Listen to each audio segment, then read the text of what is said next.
Hello, everybody, and welcome to this edition of the DMZ America podcast. It is January 3rd, 2025.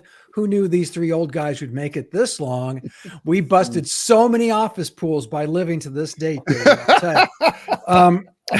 I am, of course, editorial cartoonist Scott Stantis, coming to you from the right. And I'm editorial cartoonist Ted Rall, coming to you from the left. Maybe, of course, maybe not, of course, but here I am.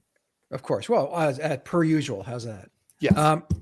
So our guest today, we have a very special guest, David Fitzsimmons, editorial cartoonist living down there in the South O, Arizona, down the Tucson area, the old Pueblo. David worked for roughly 372 years for the Arizona Daily Star. Yes. Until he left. And that is actually, there's a brave story there. Ted, I don't know, sure if you know the story, but we'll share that. I don't know the story. Viewers, if that's okay. No, go ahead. David did something very brave. David, David can probably tell it better himself. Story. I did something very brave. You did. You left the paper. You took the buyout initially, signed a not just a non-disclosure, but non-disbargement. Which is a very strange thing for newspapers to want you to do, but they did. I promise not to say anything negative about that piece of shit newspaper. And then a piece of shit, they hired now a in piece default, of shit. sir. And that's exactly what and that's where the bravery part comes in, because David did, he was doing work for them still kind of as a satellite to the moon. That is the Red Star, but they brought in a real dickhead to eviscerate, and you said no. You said, I can't stay silent any longer. Yeah, I'm sorry. That's admirable, man. Well, that's part of it. There's a second part of it. The year I decided to retire, I did a vague head count of the number of cartoons I had drawn over the years, and I've been drawing since high school, essentially daily. And I found I had done a little over 11,500 cartoons. And this pen became heavy as a boulder, no matter how enraged I felt on a daily basis, which also got kind of exhausting. But I know Ted would feel the same way as I do. You feel like you're perpetually in the trenches during the First World War, and you never leave the battle. Never. Yeah.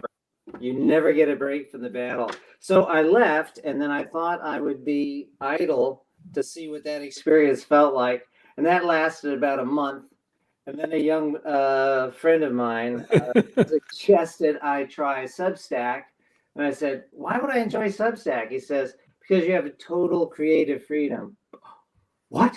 So I began writing a progressive newsletter from a Tucsonan's point of view down here along the border. And I've been flourishing. I haven't promoted it because I'm lazy at promotion, but so far I have nearly 5,000 subscribers, among them some folks I greatly respect. And I also came out of the closet in a sense and became active in the Democratic Party down here in Tucson, which has been joyful. Yeah, I mean, correct me if I'm wrong, because I've never been on staff at a paper in the same way you guys have.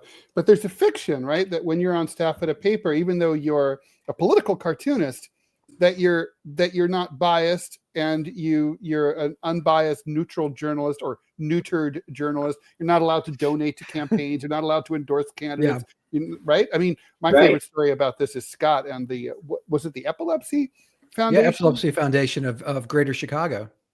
Which apparently there's a pro-epilepsy lobby, which I was unfamiliar with. Yeah, who knew? Because Dave, I don't know if I told you the story, but it's true. I had been on my brother had epilepsy. It actually took his life. He had a seizure in his sleep, and he passed away many years ago. And so, as homage to him, I've been on their board of directors for many wherever I've worked, which is hilariously virtually half the papers in America, if you look at the resume. But it was always the thing. So when I got to Chicago, they had a very good foundation there in the greater Chicago area. And they asked me to join the board. And I said, well, yeah, of course. But let me just make sure it's okay. I passed it by my editor, who then, for some reason, the office manager got to make this decision. And she came back and said, you can't do it because it's an advocacy group. I mean, these are the people. It's hard to believe this business went tits up, isn't it? Accusing you of being involved. You were a tool of big epilepsy.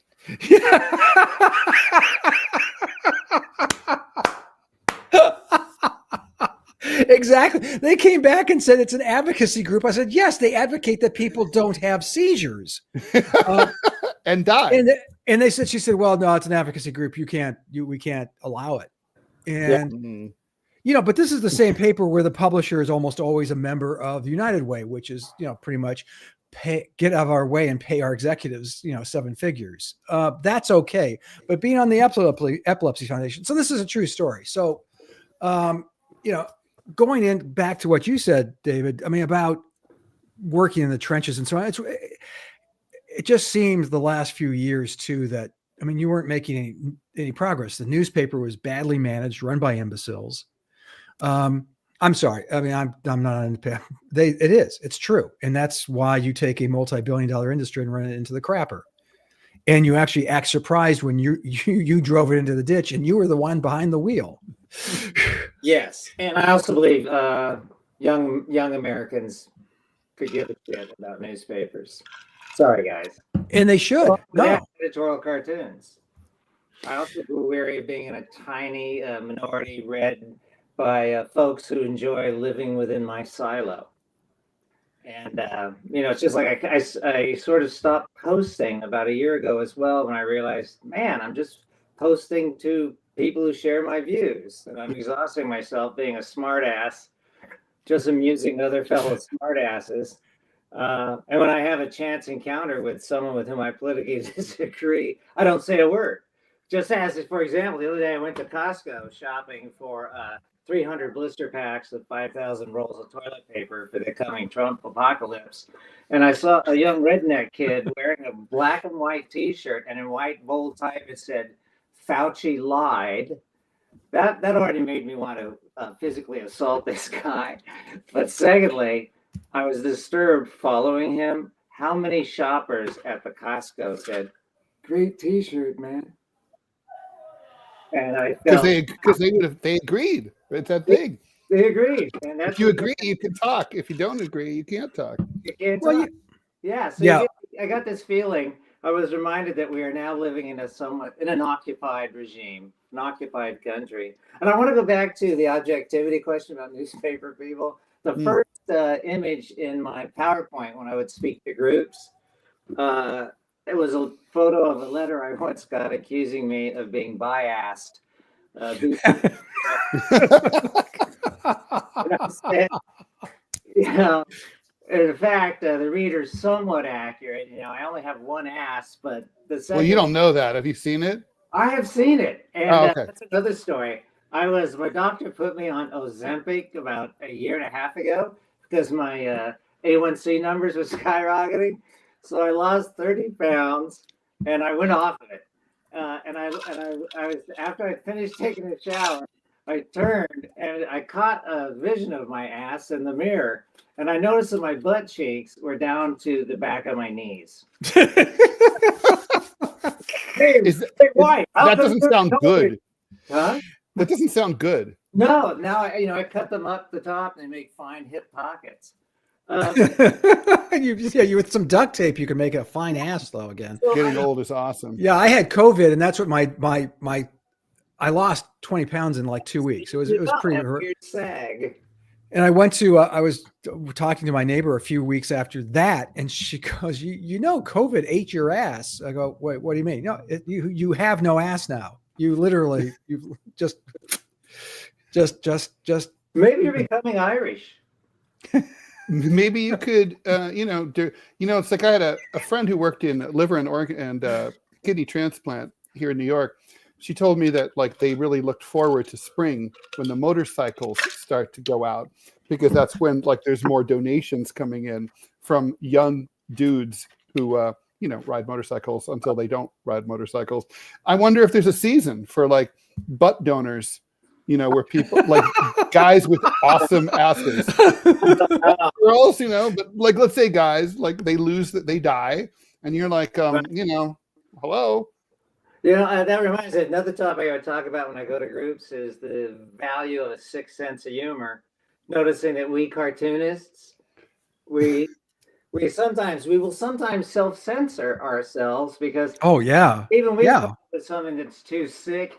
We're scared of ourselves. We're scared of our And rightly so, because Yeah. no one knows more than we what we're capable of. Yeah. Oh, I do, but it's one of those. But it was crazy for years fighting editors. Ted again. I mean, Ted was always jealous that he was never on a staff job, David. But I can tell him the trade off. I mean, it was great. I mean, having the steady paycheck and the job and having the platform, but having to deal with editors who, you know, like I said, you know, you're an editor who are against the Epilepsy Foundation. That's dealing with that. There was, I mean, here's Granny's a stand-up comedian. I forget his name. He's very popular right now. Very deadpan. Very, very. I mean, he goes there. It's the only way you can describe his work. But he's apparently his tweets get him in trouble. And one of the ones that got him in the most trouble. But he sounds like an editorial cartoonist to me. So stay with me. It was after the shooting at the mass shooting at that at the movie theater. In And Colorado? so. Yes, and literally that night he wrote, "Other than that, how was the film?" Yeah, I remember it was Batman, as I recall. Yeah. Reminds me, a good friend of mine is an attorney who is a criminal defense attorney, and we were talking about that terrible shooting up in Phoenix when a 6-year-old came in with a gun and shot his teacher. And he said, you know what really would have helped in that situation? Another armed 6-year-old in that classroom. Oh yeah, no, nothing prevents a 6-year-old from shooting someone than a good person, a good 6-year-old with a gun. Or a good 7-year-old, maybe. Yeah, that's where a sick sense of humor. Or a 6-year-old girl. She'd be twice as big. Exactly. Don't want to be sexist about this, but you know, a sick sense of humor keeps a person sane, I think. And I learned that years ago when my next door neighbors were a pair of ER nurses. Then I would learn the nicknames and after patients that came in. And when I learned it the first time, when I said, "How was your shift?" and she said, "Oh, you know, it was terrible, but speed bump came in, and we think he'll live." Speed bump. Oh my God. Oh yeah, the hit and run. Oh, sorry. Oh God. Oh God. I bet coroners are even worse. I was eating and at lunch many years ago in the 80s At the morgue, as you often East do. Village, and while I'm there eating outside Sidewalk Cafe, the cops, someone discovered the pieces of a body in different like garbage bags on the sidewalk. So they're processing the scene like while we're eating. And at one point, one of the coroner guys is like, one guy's standing in the back of the van, and the guy throws him a small bag, and he goes, "Hey, get ahead!" Oh. Oh God. Oh, Anyway, so that go ahead. I want to advocate Substack for you guys if you haven't considered it, because the greatest joy for me is the absolute freedom. And a Substack handles the income, takes 10% off the top, and it's become a tax headache for me in retirement. But I loved it because, for example, when the Stormy Daniels came to town to do stand-up for a Kamala Harris comedy show that I was participating in, I gave her a cartoon that I had published in Substack featuring Donald Trump nude on top of her pounding away on top of the Bible. Oh my God. You know, it's the kind of thing that wouldn't go well in the Arizona Daily Star. You know, and she's imagining a mushroom, and Trump is picturing himself a god. And she's like, "Oh God." Very proud of that. Oh my God. Yeah, I mean, but let me ask you, David, you're working your ass off I mean, you left because you were feeling overworked. Yeah. Was it burnout because of the evaporating audience? Because I look at what you do. I mean, I subscribe to your Substack, and it's it's impressive the amount of work you crank out. But what's the word I'm looking for? I mean, you seem very satisfied with it, but it's not a break from. You're not going to be doing the same amount of work. You're going to be doing significantly more if you want to be a success and make money. Oh, in Substack, yeah, but yeah. I also, God, I was so lucky to work for corporate evil America for a period of time because I have a pension, I have a 401k, I have socialist security, I have Medicare. So that income was enough to just bring me under heavy taxes. And then I do the Substack, making it free, but then some deranged kind people start donating, and it became a kind of a tax headache. And it looks like I'm prolific, but a lot of it is a form of recycling of old material that I didn't use before for the Star, and I will just update some of it. But the pleasure is I no longer draw any cartoons. I just simply write, and I find from my own experience that writing is a more direct form of speech for me than cartooning. I will occasionally illustrate a piece I'm writing, but I like to write metaphorical fables and fairy tales, and lure people in with really kind of sappy Garrison Keillor storytelling at the beginning, and then I turn dark. This really pleasant tale is actually a metaphor for when the crap hits the fan. So do you like writing more than you like it cartooning? Now I do, yeah. Yeah. Ted, you do a syndicated column. Which do you prefer?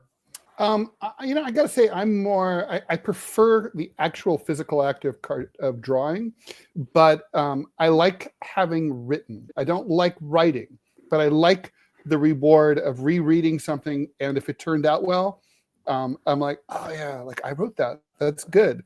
It's just, to me, they're two different things, right? I mean, you do both. I mean, to me, there's ideas, things I have to say that require really a long form prose treatment.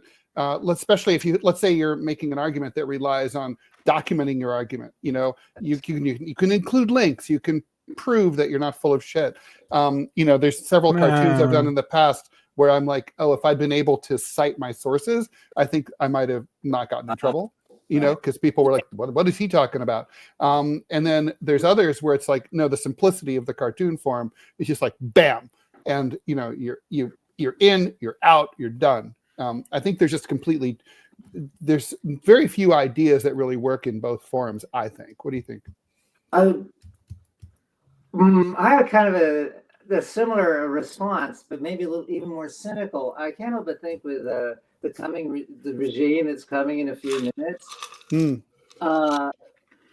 Newspapers will mute whatever cartoonists they have left. They're just so terrified of the Trump administration. Same thing with general media.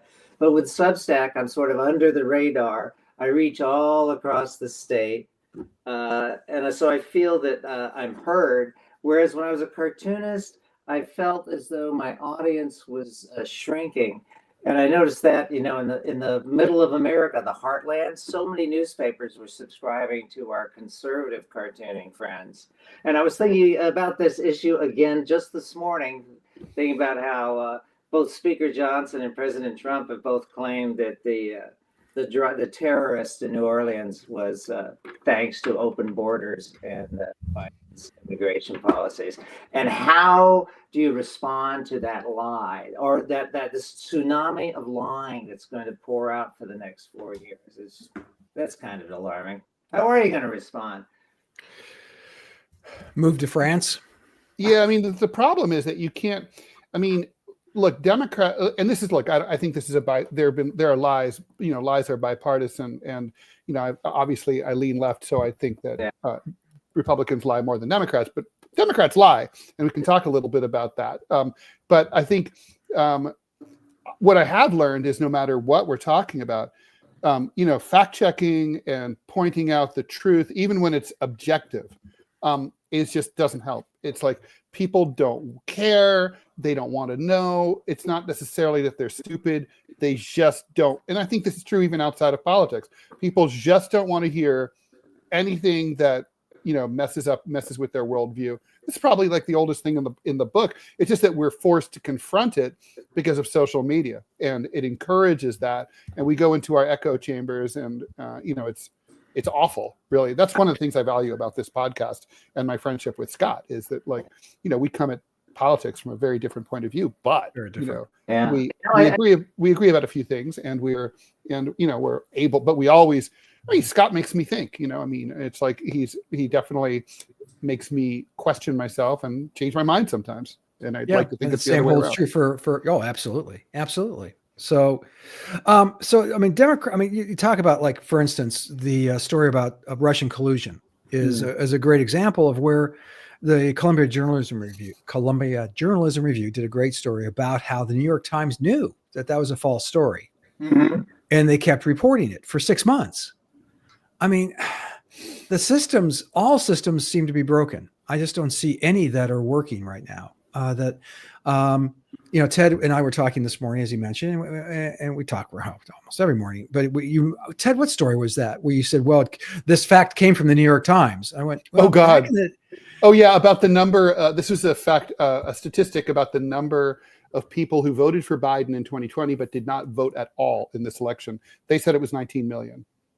Yeah, I'd heard 7 to 9 million is the number I'd heard. But that number, again, you said New York Times. I went, well, that's still, who knows? Well, I'm not true. Yeah, I'm not sure I buy it, but I'm just saying that both sides now are playing. I mean, Ted made the best point, and frankly, I didn't go along with him when he said it, but during the first impeachment, it's like, why are you impeaching him for the Russian collusion, which was really very nebulous facts, when in fact, the emoluments part of the Constitution, he's broken several times, and dead to rights, and he could have been, but for some reason the Democrats just felt compelled to just push a narrative that they knew not to be true, or if they didn't, they should have. And just like, you don't have to make this guy worse than he is. He's awful. Okay, he's terrible. That's what I kept saying. They're lying about him, but he's done so many real things that are actually illegal. Just like, don't make shit up. Emoluments is right there in the Constitution. You don't have to come up with a novel argument. I mean, like, literally, guys like Trump are who they had in mind for impeachment. Yeah. So, like, but not like, or this stupid shit like the hush money payments in New York. I think every guy, whether or not they've ever fucked a porn star or not, and needed to not have nobody know, could be like, but if I could see doing that, and if I did do that, I could see paying money to make her shut the fuck up. I think that's basically it.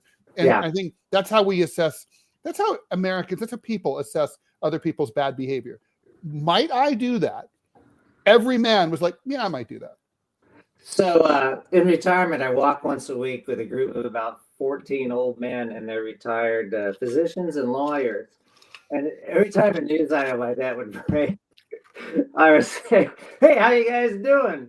And I always knew the response was basically, "Oh," because they just couldn't believe, at first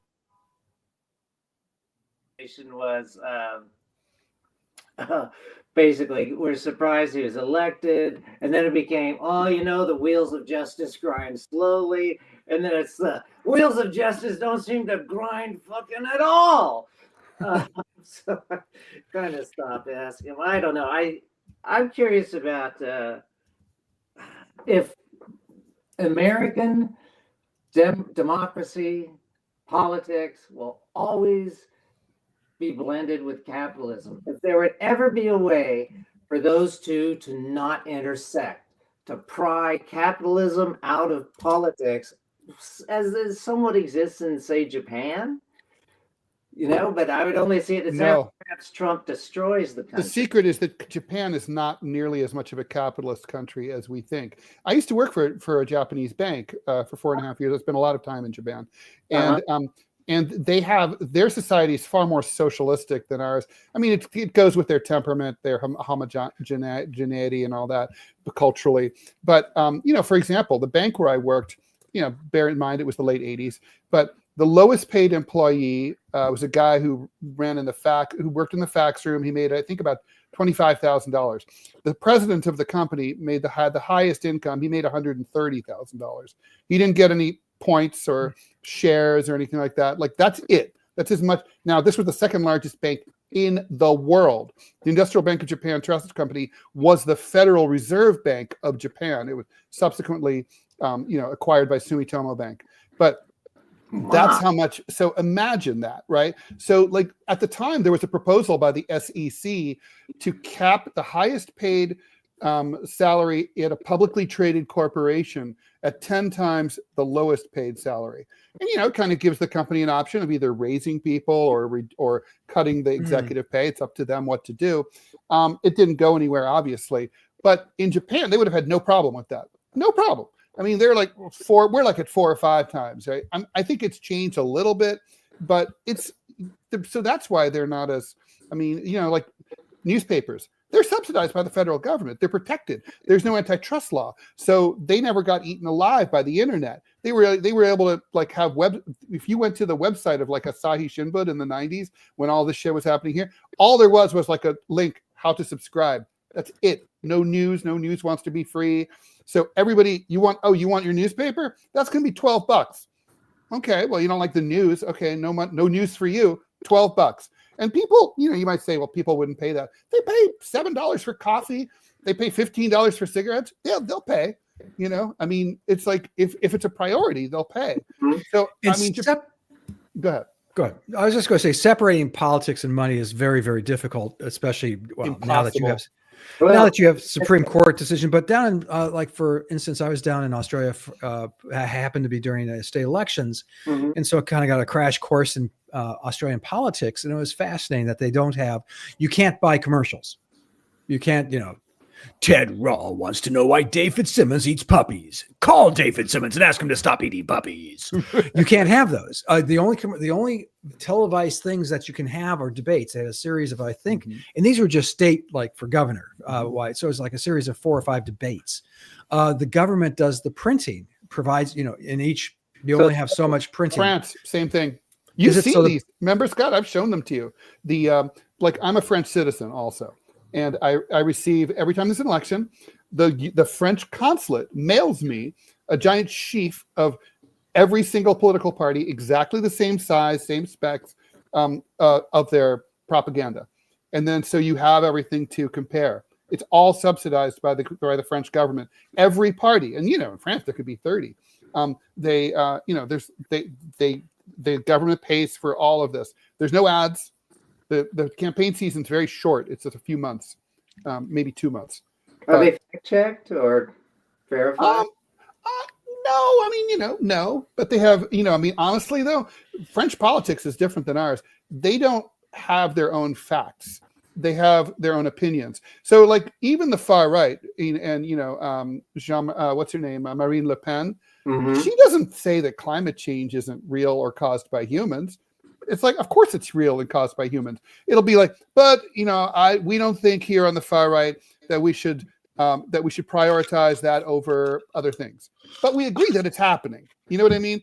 It's like they it's different. They're just like, they don't try to they would never float some bullshit about vaccines or about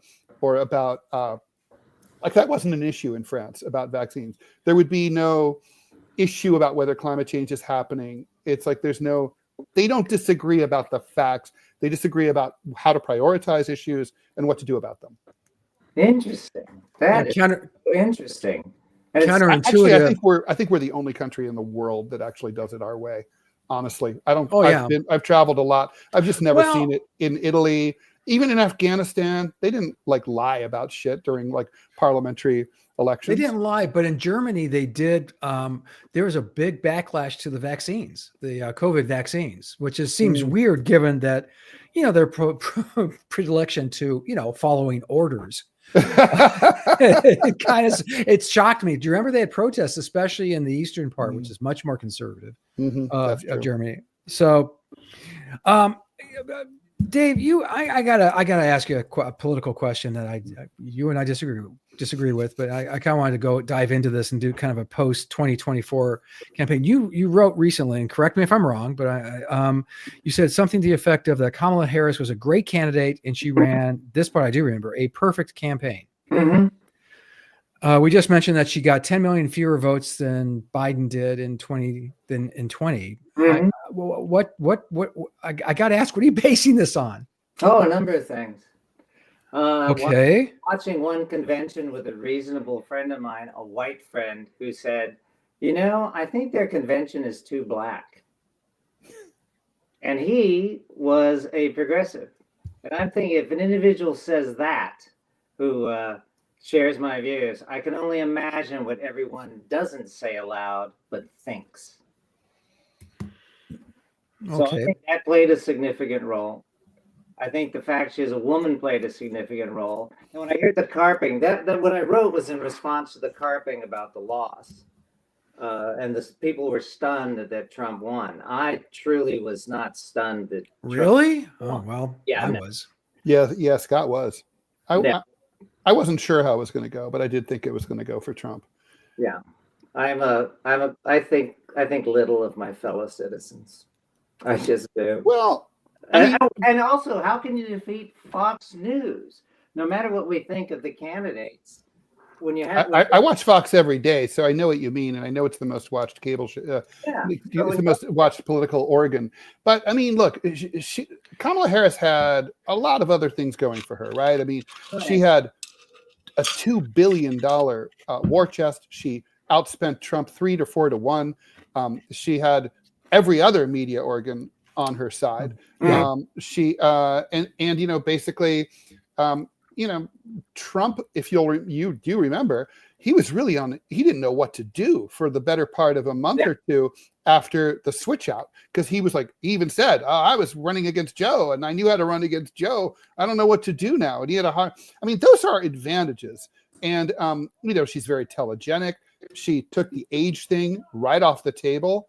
I mean, Scott is more than able to speak for himself, but I think what Scott's asking is not really about like systemic racism and misogyny and all that, which obviously, no question, are issues. But I think what Scott's asking, and I'm kind of curious too, is like, but like, I think about like the unforced errors that the Harris campaign made. Like, for example, you know, letting basically her biggest problem, we now know, and we knew at the time, was that people didn't really know her. She hadn't been out much. So, you know, the best, you got to solve that, right? Like, hit the ground running, get out there, get interviews with everyone, have a camera crew do the Jerry Ford on his first day presidential breakfast thing, have her be followed around, go to the beach with her. Like, you know, like basically you're living like on a reality show. Like, she's got to be like known. And she didn't really give any interviews for 40 days out of 107 days. She didn't address that problem. And when she talked, she didn't answer the questions. I mean, she looked uncomfortable. She didn't look media trained. She looked scared, even in friendly interviews with liberal, like MSNBC.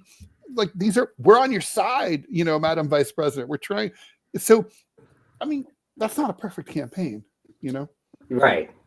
I think that she had to hit the ground running, nice use of an old cliche, right out of the gate. 100 days? That is unreal. I would like. And she didn't use the 100 days she had, you know? Didn't she? Had to chill occasionally and rest. And I'd say no, not at all. Oh, It's like more coffee, and you can rest after November 7th, you know? I went to the rally in Phoenix. I went to see Waltz. I went to see Harris's husband. I went to see Obama. They all, and I got good seats because I'm a shameless panderer. I was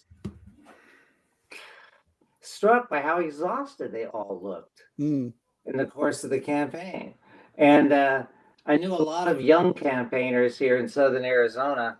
And it's the first time I'd ever seen so many people volunteering to canvass for her. And I also thought the policies that they came up with were reasonable and intelligent policies, as opposed to the policies that Trump was not offering. And also, I think once Elon joined the Trump world, that it was over. Well, can you explain that a little more? Money. But she had more money than he did, than Trump did. Right. Even with Elon. I mean, Elon didn't make up the difference. Right, but it's tough to fight. There's also talk radio and that vast expanse of America that only Scott lives in. The breadbasket. Yeah. And as you and I have driven through it, there is nothing but a wall of right-wing media. You know, anytime I go north out of the city, it's like the radio. I lose any touch with the real source of news, and I'm suddenly in the old vestiges of Trump world, Christian evangelical world, and Fox News, and what's the other network? Anyway, News Nation. News Nation. Yeah. No, News Nation is pretty. Isn't News Nation they are not. That's how they're pitching themselves as not being biased. I think you're thinking of OM Newsmax, maybe. Oh yeah, Newsmax only OAN. Yeah. Oh, yeah. Yeah, whenever I hear OAN, I think of onanism for some reason. I don't know why. Yeah, me too. That's I thought I was the only one. Okay. Yeah, I'm a dirty man. What can I say? Yeah. Yeah, I see. I thought that it would. I think it's almost hopeless for a Democratic candidate to run against the 30 years. But Biden did it. Biden did it, and I mean, here's the thing. By being inoffensive and being so. Well, also, look, I'm not a fan of Joe Biden, and I do want to. No, and I'm furious. Go ahead. And I got to say, yeah, Scott and I both have talked about this, and I'd love to get your take on the, basically, the mental state issue, right? We can get into that, but like, he in 2020, for all of his faults, he realized and knew, or his people knew, that he had to really do something for the progressives. He had to he had to be like, I see you. Don't worry. Some you guys are going to have a seat at the table. I'm going to appoint some of y'all to my administration, and he did. And progressives voted for him in massive numbers, millions more than voted for her. He was like, I learned from 2016 and what Hillary did. Hillary was like, fuck you. We don't need you progressives. I'm going after the 4 anti-Trump Republicans. One of them's here on the podcast. And we're going to, and we're going to get them. And but you look at the results, nobody voted for the Green Party candidate, Howie Hawkins, in 2020. 0.2% of the country voted for him. People turned out for Biden. It was a unified, because the progressives were there wasn't that much in it for them, but there was something in it for them. She basically went back. Kamala Harris went back to 2016, the Hillary model. We don't need you. Fuck you. And progressives are like, all right, we'll sit home. And they did. They sat on their hands. It's almost like Democrats can't believe that this keeps happening. Progressives are like, if you don't give us something, we will just not vote. And they're like, you'll have to vote. You'll have to vote because it's Trump. No, we don't. We don't. And we're not gonna. And they just don't. And then at some point, are Democrats going to learn that lesson? I don't know. Down here in Tucson, the price of eggs has already doubled. So we'll see what the coming years will bring. I wouldn't be surprised if the economy will just hit the... Oh, I wouldn't be surprised about that either. Breaking news, guys. Mike Johnson looks like he will be elected by razor-thin margin to be Speaker of the House yet again. Lord. Yeah, Jesus wanted that, because Jesus gave a shit about what happened on the earthly plane. Oh, wait. No, he didn't. Go ahead, David. I'm sorry. I just wanted to throw that in. We have breaking news. I'm lost in my own personal rapture. Yeah, that's why. I was just saying that I don't think she was a great candidate. I think she was a terrible candidate. Ted Rall had a great. You may have heard of Ted Rall. Mm-hmm. Had a great. I thought he had one of the best descriptions of her I've ever heard. I mean, because I never subscribed to. She's stupid. She's she's crazy. She's right. Ted described her as untalented, and I think that is true. As a politician. Yes, an untalented politician. And all three of us have lived through an era where we've seen incredibly talented politicians. Yeah. Beginning Obama. with, Clinton. Yeah. Reagan by a lot. For a while, Jimmy Carter. Isn't that, what's weird? I went back prior to his passing and looked at videos of him and watched some biographies and so on. And I'd forgotten that the first 2 years of the Carter administration were incredibly successful. Yeah, I mean, I'm sorry, Camp David, that's an accomplishment. It's a monster. Yeah. Yeah. And you're just thinking, oh, maybe this guy's got this is a different kind of guy, different tools. Okay. Then of course, then he made this mistake of trying to out-Republican the Republicans. Right.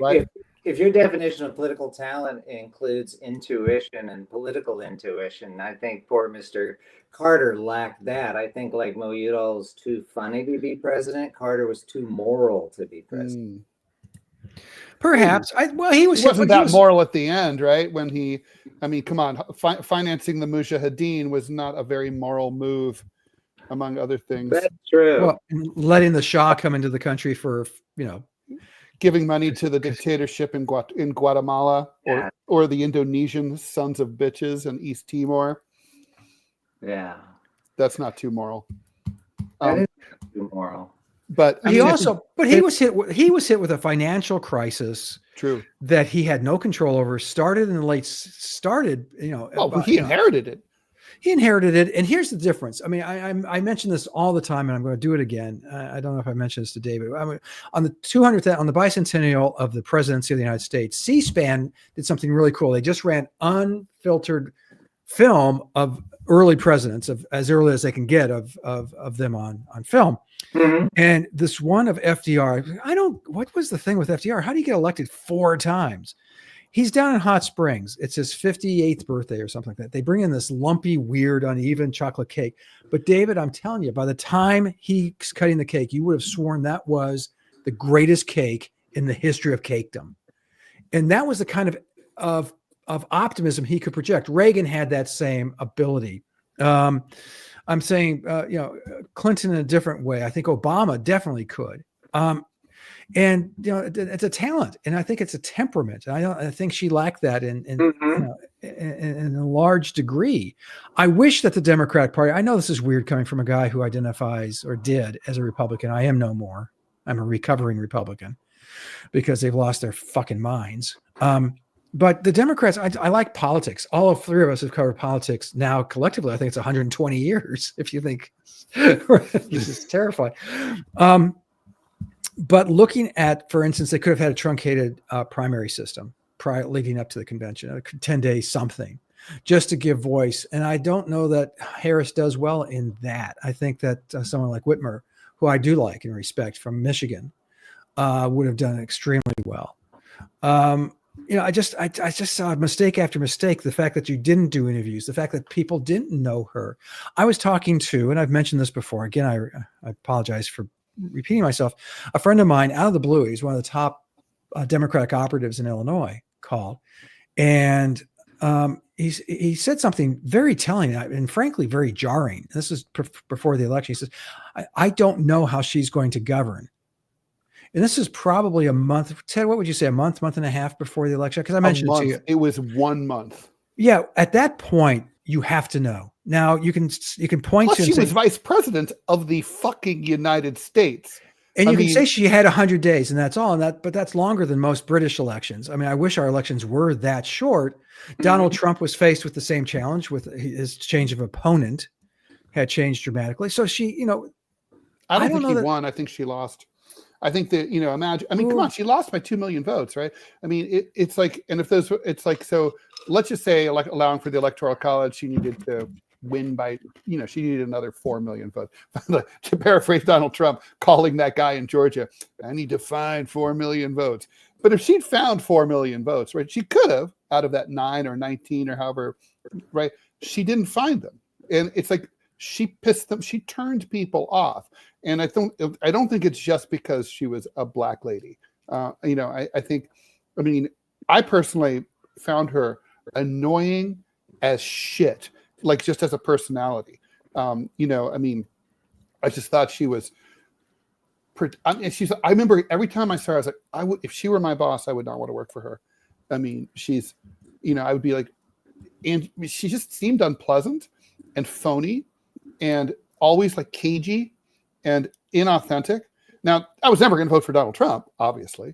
But the point, I think he's got within all he's the kind of guy, like, even when he's lying to you, he's lying to you, and he knows that you're lying, and that's part of like the fun. He's a heel.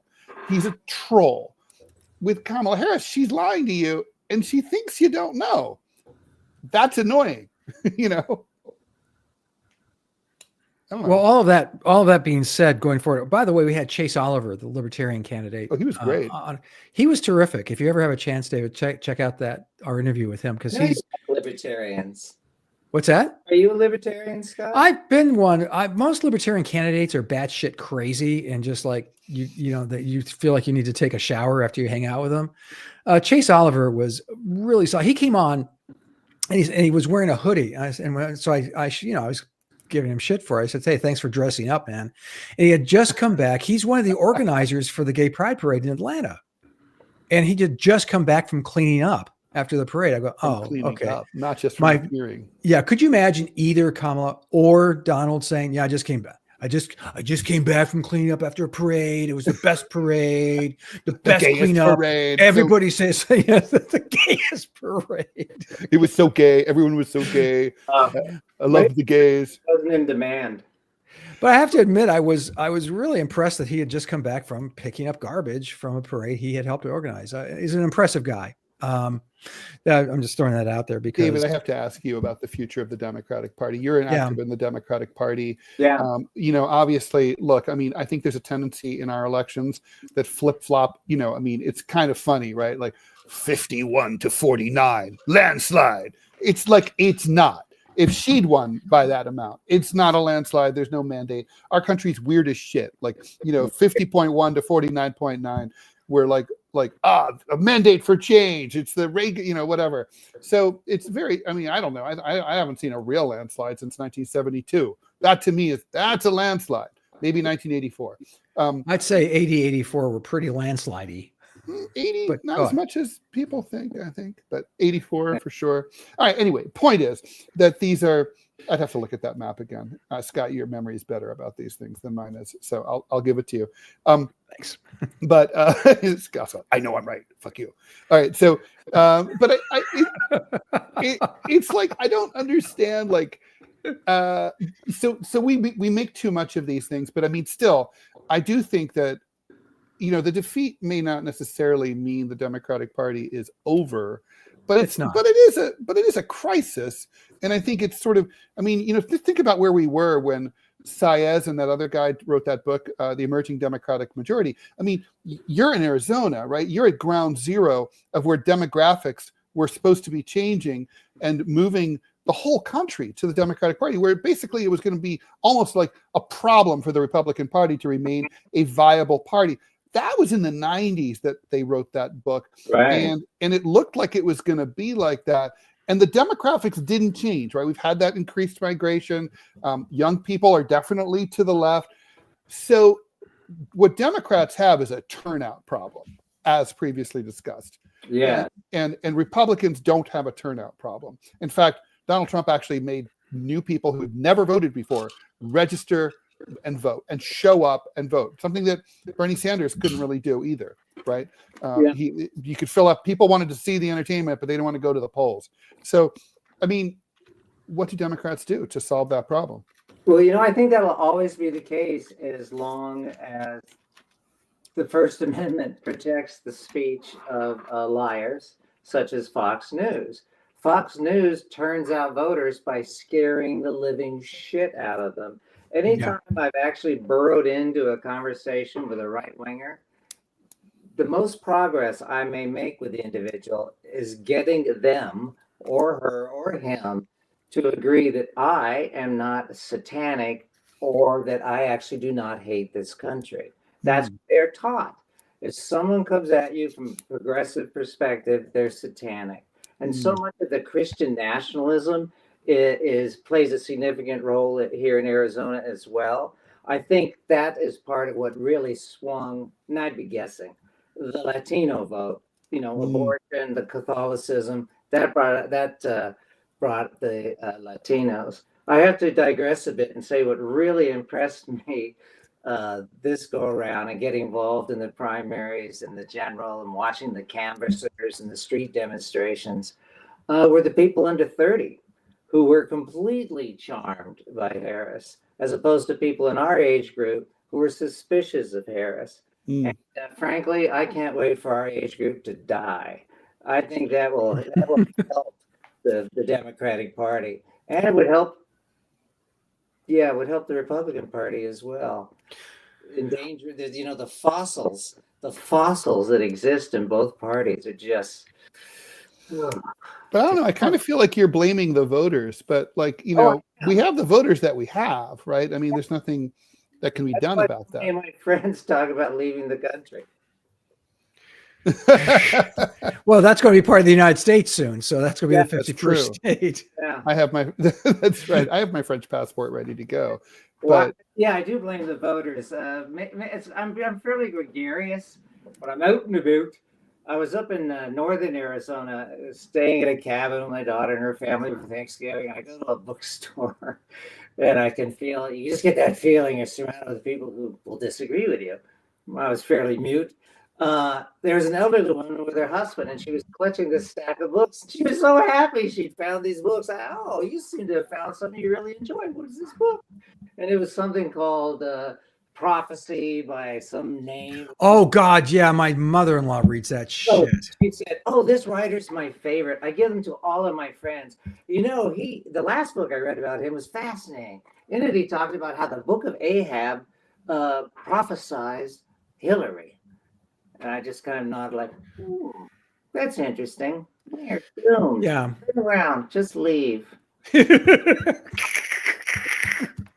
Well, Dave, I got to ask you about Arizona because the results there are fascinating. Every member of our legislature on the right is a lunatic. Every last one. There used to be a time where I had friends who were Republicans who served in our legislature. They disagreed with me. But like you, Scott, they were normal human beings. Wow, let's not go nuts. So much of it is they are Christian nationalists. There's a fair number of I can't even bring myself to say the name of that group. The rise of the Christian nationalists here in this state is really troubling me. Plus the fact we have a fake elector or two in office. We have Mark Fincham, who was elected to the Senate of Arizona, who want to run for the Secretary of State to rig the last election and lost. So the voters of Arizona, yeah, I don't care for the voters of Arizona. Well, but let me jump in and say the results from 2024 were mixed. Arizona was carried by Donald Trump, but every constitutional officer in Arizona right now is a Democrat. Right. The attorney general, who's a wonderful attorney general, was a Republican who turned. And Katie Hobbs has remained in office because she appears inoffensive to most. But she's I don't know how to say this, a closet genius. It just doesn't translate. She really lacks charisma and personality. But it's astonishing how far she got with the vote in Arizona because of an app she designed 10 years ago. And Arizona is just so hard to break through because of the religion, which flips me to the other issue of the churches. In Arizona, it's the mega churches from which many, I know for a fact, for which many of these right-wing legislators emerge and where they get their support. Yeah, well, don't really have anything equivalent to that. But how do you explain? I mean, I'm trying to get my hands around because I lived in Arizona for many years, as you know, and that's how you and I became friends. But it was, I mean, you had the Mormon factions, which was powerful. Yeah. But from your description, it sounds like that's been eroded to Christian nationalism versus, because I'm not sure of any Mormon nationalism. Is there? Or? That is true. That is true. The Mormons were mixed on the candidates, whereas here in Arizona, it's the evangelicals and the mega churches, which have been booming since before Gabby Giffords was shot. I remember having a conversation about that when she was running for office. We'd occasionally share gigs, and we talked about the violence she would encounter on the campaign trail. And she was Jewish, and we talk about the rise of the churches because one of her candidates for Congress, maybe 3 or 4 races ago, Jesse, I cannot remember his name, came out of a local church here, and the same was true of McSally. Really? Yeah. Now, What's that? She lied to me. I'll never forgive her. She lied to you? Yeah, she's one of those candidates who makes you feel uncomfortable as a woman because she insists on hugging. Which so she hugs me and she whispers in my ear, "I'm not one of those weird Republicans, you know." Yes, you were. You. As she was sticking her tongue in your ear. Yeah, that would qualify as very weird. But you also know Cinema was, I mean, an interesting character. Yeah, what's she up to now? I don't know what she's up to now. I'm not following her anymore, but we all joke that she's probably got an office on K Street now. But God, she has so much income. My memory of Cinema is going to sound sexist and adolescent, but here it goes.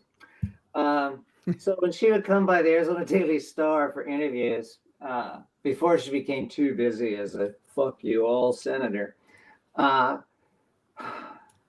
she would wear a low cut cloak, and she was busty, and she had significant cleavage, and so I'd be at this editorial board meeting, and there were a number of men in the meeting, older than myself, and 2 women as well. But she made me feel uncomfortable. Oh God. Yeah, exactly, right. I'm a coarse, vulgar man. And quite often when she would talk to like the editorial page editor, and you know, as far as this military spending, oh gosh. So that was weird, and that's why. And you were like, did she talk a lot about the bipolar world? And... I got a sense of that, just an intuitive sense that she was more cynical than I had earlier imagined. That doesn't surprise me. Yeah, that kind of behavior. Because you remember there was a time when the Democrats really thought she was going to be the savior and annihilate McSally, and wow, we'll have a Democratic senator in that space. And poor McSally only lost because during the debates her head fell off her shoulders. What happened? It corkscrewed up into the sky. It just popped off her body. She went full on Trump insane. You could just see how nervous she was, and she was painting the picture of Cinema's crazy, a horrible threat, and Cinema would just be like her response was like an android. That's when I started drawing cartoons of her as an android, the Cinema 1000, because her answer was so quiet and calm, and so the contrast. Cinema didn't have to say anything intelligent, articulate, or factual. She would just respond with some weather today. And compared to McSally, she appeared to be, God, a normal candidate. You got my vote. So going forward, what's the future of the Democratic Party besides wishing death on anyone voting over 75? Yeah. Oh Lord. What's the future? Over 50, over 40. 50. The young Democrats I met are so inspiring. I was so sad and disappointed for them. Tucson's a very diverse place. So I'll get back to answer your question. So many of the young Democrats represent the diversity of the Valley, and was almost all college educated, smart about struggling to reach out to blue collar Trump voters, and smart about policy, and smart about selling themselves, perhaps disingenuously, as moderate centrists to the masses, but scheming on more progressive programming in the backs of their heads. But the old question, like this Chicago politic approach to thinking about the world. What was your question? What do they do next? Oh, what they Before do. we wrap things up here. What I'm doing. I'm digging a hole in my backyard. Where I'm placing my little printing press, and I'm asking my friend Dave down the street, who's a retired cop, who is to the left of me, and he claims it's because he was the only Jew in law enforcement west of the Mississippi. I've been laughing and joking with him about giving us firearm lessons, because I learned that 3 of the elderly gentlemen on my street own AR-15s. And they're old, And I've fired an AR-15. And these old men holding AR-15s is a terrifying.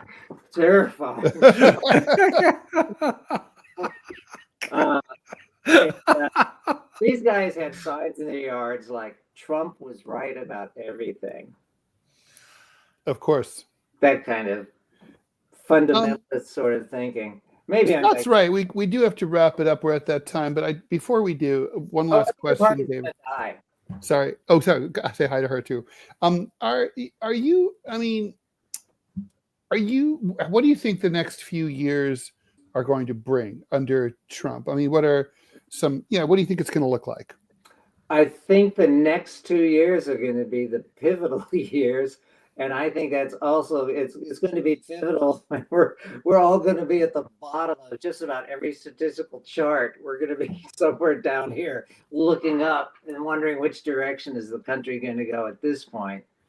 I suspect it'll be near apocalyptic. For me, it's the issue of misinformation. Yeah, both of my daughter and her husband are cyber geniuses. In fact, her husband, my son-in-law, is a cyber bounty hunter. And they're so fascinating to talk to about the future. And that's their greatest concern. And that's where they think part of a kind of an apocalypse will occur, just in terms of the misinformation, how little's been done to address like the Cambridge Analytica kind of stuff going on in the internet, and considering the rise of Trump and the billionaires, and talking to my lawyer friends, I'll try to make this quickly. These lawyers are those people over 50, my age group, that I wish we'd die, but I love them, my friends, because they're my politics. But they're very pessimistic because, well, even my friend David Bodney, who runs the First Amendment law group, 700 attorneys underneath him out of Phoenix. And he was the guy who sued the cyber ninjas to get all their records. And he's had great jobs. He once flew to the east of Moscow because a warlord was suing the Washington Post for libel. Let's see, back to the point. I asked him about what his policy was. And across the board, they were all despairing over the next 2 years because they're going to do everything they can to legally combat Trump. But the point is, Trump has billionaires backing his lawyers. He has an inexhaustible supply of legal help, even though he's not doing so well in his individual court cases. But when these billionaires feel threatened, they will pour even more money in.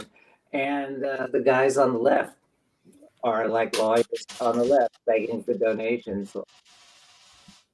And so they're worried about that. And my son, who's in the Eller School of Business, I asked him the other day, so are you and Ayn Randers? He says, no. In fact, Dad, right now I've been working on how to rebuild an economy after Trump completely destroys the country. What? Yeah, that's forward thinking. All right. Wow. Yeah. Looking at Love that entrepreneurial spirit. Good for you, boy.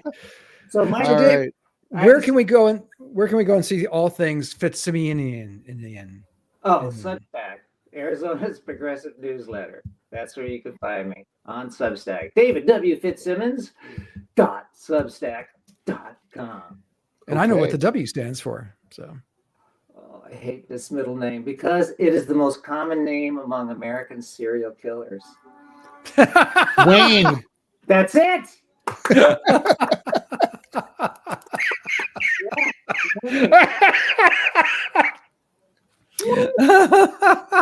Yeah, you're not wrong. I got it right. All right. Well, we could do a quiz show together. You know, one of those like $20,000 pyramid thing, or $20,000 question, whatever it was. Oh, I have too much valueless information in my head. Oh, me too. You're both welcome to come to my home. I promise that I won't kill you. I will take you up on that. I've been to your home, and I lived to tell the tale. Yeah. I'm not sure about Ellen. She was there in the door with a knife. David, thank you so much for joining us. It was a pleasure. Been too long. Let's catch up soon. All right. Thanks so much. David. We're going to take you up. Bye, David. Bye, friends. Take care. You too. Thanks again. All right, Scott. That was awesome. Yeah, he's a great guy. He really is. So anyway, let's. I guess we'll close it out. I don't think I don't have much to add to that. What No, about I you? don't. I mean, he kind of did talk about where to go after it once you get shit canned. And I really am proud of him. He really gave up money to fight against the onslaught of a guy they had appointed a new guy over there at the Arizona Daily Star, and his whole reputation was he screwed people over. He fucked over staffs. He diminished them. He obliterated them. He was a monster. And David, walked the walk. So God bless him. All right, then I will leave that there. We're going to close out. And as usual, as people know, we need the dulcet sounds of Scott Stantis serenading us as we do the outro. And so 3, 2, 1, bye. I don't know. Ophelia Podney, there's Scott Stantis. Ted's cartoons are at Rall.com. Buy his book, be a better person for it. Scott Stantis at Go Comics.